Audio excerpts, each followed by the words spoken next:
అందరికీ welcome back to our channel.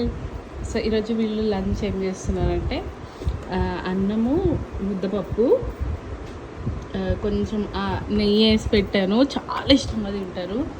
And వాళ్ళ మీల్లో ఎప్పుడన్నా ఒకసారి ఖచ్చితంగా పెట్స్ ఉన్న వాళ్ళకి కొంచెం నెయ్యి అండ్ పప్పు అన్నంలో కలిపి పెట్టండి, చాలా మంచిది.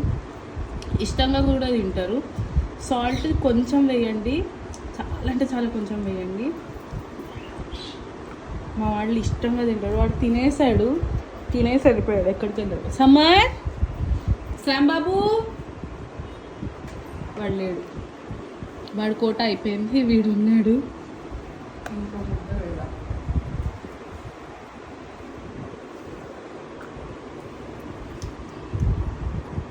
సో ఇలాంటి మోర్ వీడియోస్ అండ్ టిప్స్ కోసం పెట్స్కి ఏం పెట్టాలి అని డౌట్స్ ఉన్నవాళ్ళు ఖచ్చితంగా